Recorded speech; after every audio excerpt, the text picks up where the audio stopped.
What's up, YouTube? FatKings Phil here. Been lurking around in your channels and watching your videos, and they've really been very helpful. I'll tell you that right now. I have been pursuing the idea of having VSG surgery since December of last year. And I've been talking with my doctor about that and dealing with the insurance company, which in and of itself is enough to make you want to jump off a bridge. But and I had nothing compared to what some of you had, I know, but it just by the time I came to this decision that I was going to pursue this last line of defense, and we'll get into that in a minute, you know, I was like, okay, I've made the decision, I've made the hard choice that I'm going to pursue this. Let's get it done. You know, that's the kind of guy I am. Like, okay, I flick the switch, let's do this.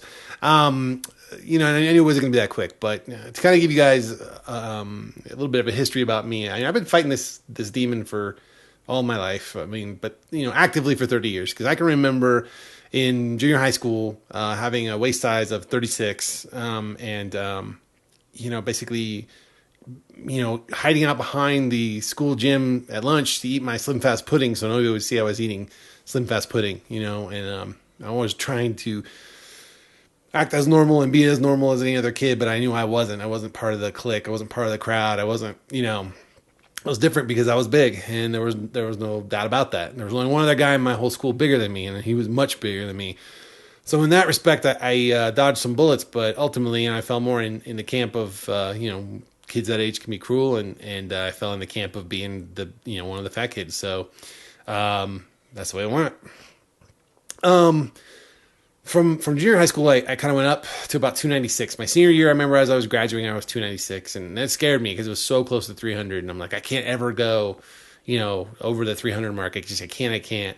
And kind of freaked out. My mom bucked up and helped me out as I was going to college, and she paid for Jenny Craig, and I went to Jenny Craig for quite a while. I got down to 245, and, you know, not the tastiest food, but I was just so driven by fear that, hey, I just stuck with it, and that was great. And I got down there at 245, and I felt great, and I could do everything I wanted to do, and I could run faster than my legs would go. I mean, if I ran any faster, I'd trip. And you know, I was doing all the things my friends were doing. Still bigger than them, definitely bigger. I'm 45 pounds bigger than them still, but still, you know, just felt more as part of the group, if you will. Not that my core friends ever really seemed to care about my weight, but you know, it is what it is. And then, of course, I met a girl. So when you meet a girl, you get distracted. And well, we would be going out to dinner and eating junk food. And over time, it crept back up, 275-ish, 270-ish. Still was okay, though, because at the amount of time it took me to gain that weight, I was still doing more active things. And I could still do everything I wanted to do. I was biking to and from work once I got out of college. I was biking to and from my own company 7 miles each day on my bike at 270, and I was fine. I mean, I could do anything I wanted. Knee boards, snow ski, you name it, at 270. So it was a very strong 270, but you know, I was still a big guy. There's no doubt about it. And actually, I was about 270 when I met my wife. And so, but you know, after I got married and got a sit-down desk job at another company, after I sold my business off, I started gaining weight. And just over time, having kids and stuff, I gained almost 100 pounds. I was up to 360 pounds. And, you know, I was pretty miserable. I didn't really notice it as I didn't have any comorbidities at all. Never had comorbidities, still don't. But, you know, it was definitely one of those things where, you know, when I saw pictures, I would go, oh, my God, you know, I'd see that. And I think I even have one picture of that when I was about 360, and I'll put it up here somewhere. But anyway, so ended up getting divorced for a while, which is another story I'll tell later.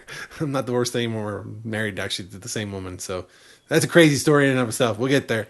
But you know, at that point, I felt like, you know, I just it was really stressful, and I was afraid I was going to gain more weight. So I went on a very strict protein diet that was doctor supervised, like 800 calories a day. I kid you not. 800 calories a day for a man my size. I could barely function, but I did it. and I got down to 300 and about 300, 305 actually, I think is where I landed.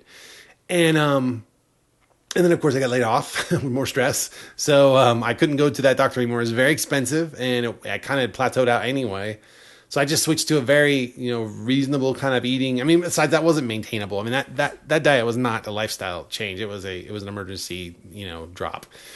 But I switched to a more reasonable lifestyle kind of change, of just eating very little calories, but still food, and more than 800, obviously. But I got down to about 278. Which was okay because I was almost back to where I started. But I think it was just a lot of stress. And then I ended up kind of going back up to 305. I kind of stabilized back up at 305, which, seems crazy. But this happened over months. But so right about then I started working out pretty religiously because I was like, okay, I got to burn more calories if I'm going to be at this size. Maybe I can drop weight through exercise. So I had gotten a new job at a great company. I had all the stability and the comfort of knowing I had a full-time job. And they had a gym there. So I said, hey, I'm just not going home until I've worked out. So in other words, I don't get paid until I work out. It was kind of a trick I put on myself, right? I started off light, but I mean, I worked my way up pretty much to where I was taking the same classes all the normies were. I call them the normies. All my friends who were thin and were taking these classes, and I participated, and I probably do about 70-80% of all the stuff that they were doing, and I'd have to modify some stuff, but I'd still do it. And I gained 20 pounds doing that. I swear to God. And I was watching what I was eating while I did it. So, and if I hear one more person tell me muscle weighs more than fat, I'm going to have to punch them in the nose.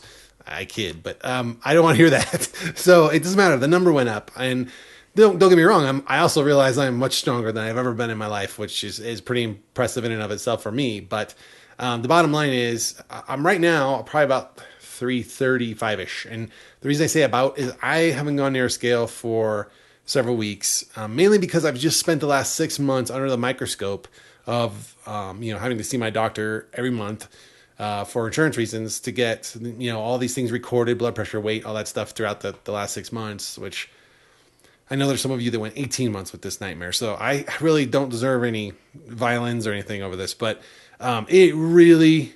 being under the microscope and having to think about it that hard, that much, for that long, knowing that I was going to get jerked around by the insurance was really hard on me. I mean, it put me in a bad mental place. It made me very irritable. I have not been the best me I could possibly be lately. It almost put me in a light depression, if you will, which sounds strange because the only time I've ever felt any kind of depression was when my father passed away. I had a really hard time for about 6 months after he passed. And you know that, and if you've ever had it, it's that feeling where you're just like, you feel like you, but you feel like you running at like 60-70% of normal.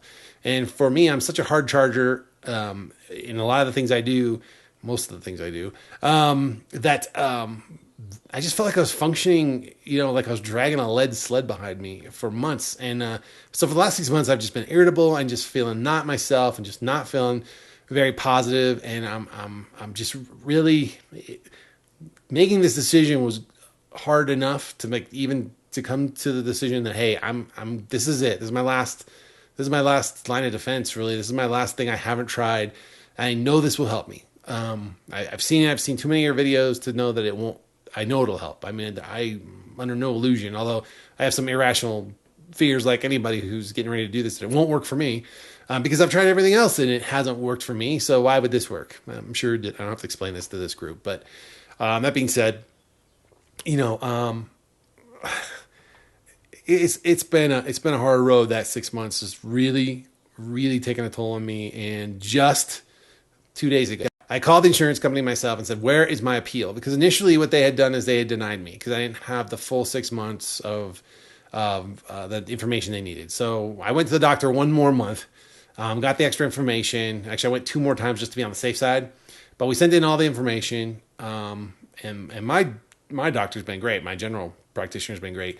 But unfortunately, the person at the surgeon's office who handles the insurance stuff, he's either very overworked or, how can I say this politically nicely? They're not very good at multitasking, in my opinion. Let a lot of things fall through the cracks. I got to do a lot of following up. And I got a job. I don't have time to follow up on other people's jobs. But, I'm dealing with the insurance company there. I got to follow up on that person's job on the other end of the insurance company to see where everything's at. And now, I'm chasing down the surgeon's person too. Well, if this surgeon wasn't so highly well recommended around here, especially, I would have already jumped ship and gone to somebody else. But needless to say, I called the insurance and they said, yes, the denial has been overturned. Why they can't just say it is now approved, I don't know. But, okay, that's fine. So I put a call into the surgeon's office. I said, hey, I just talked to the insurance company. I know it's been overturned. They're sending out letters to us next week. What's our next step? And I haven't heard from them since. But I'll give them credit because it was Friday, and that person may have been out of the office. So I'm hoping to hear something tomorrow, which would be Monday, or, in a couple days. So anyway, so that's kind of where I'm at. And,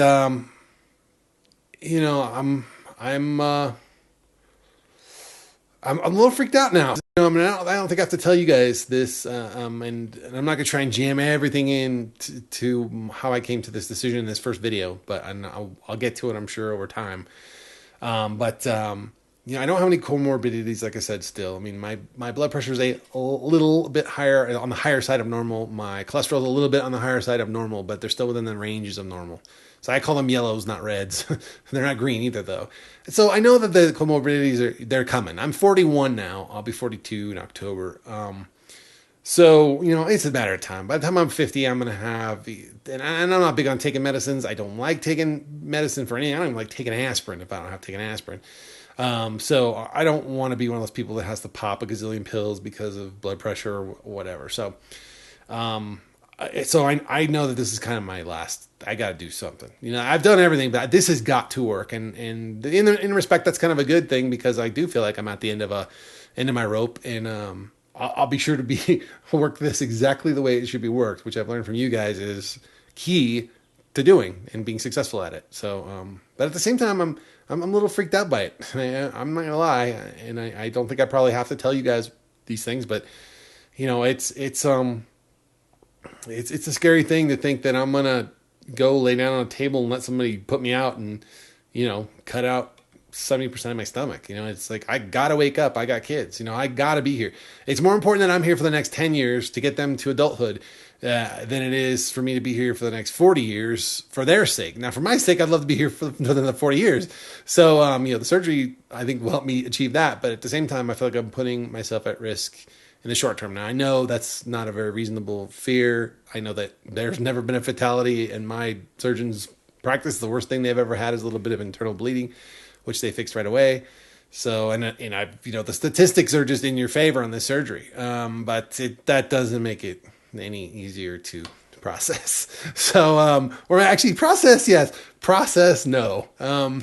But anyway, so I'm coming up here on the 15-minute mark pretty quick. I'm about 13 minutes in. So, I'll let you guys know more. I'll get my actual weight up here, and I'm just going to overlay that text because I see you guys doing the math and struggling in the videos while the camera's running sometimes, and I'll just put it up in the corner here, over here, and it'll be text so you can read it every time. So I won't necessarily always address it, but it'll be there.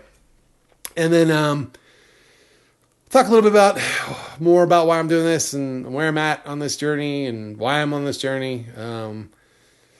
But right now, man, like I said, I just gotta get to the doctor's office, find out when we're gonna do this. So I'm sure I'll be having to do that liquid diet for a few weeks beforehand, and and we'll go through my irrational fears and all that good stuff in next week's video or something until I have more information to share.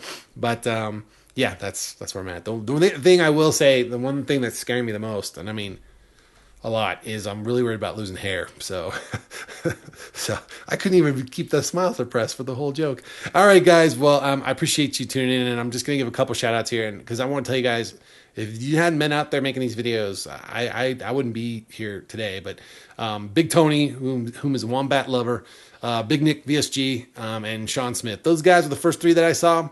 And they were pretty far along in the journey, so I had a hard time identifying with them. But I'll tell you, they were the ones I started with, and to see the difference, it was insane. And then lastly, I'm gonna just give the other folks here. I mean, this is by no means a complete list, but VSGBear, JMacVSG, CoreyJCook, VSGKirk, MaxxVSG, MaxxPa, oh man, great guy. LessOfSara, sorry, you're the only one that made the list. The only girl that made the list. And Mark Russell, I've been watching Mark, and more so lately. So, but yeah, you guys have all been a huge inspiration, and I want to thank you. And we will catch you next time.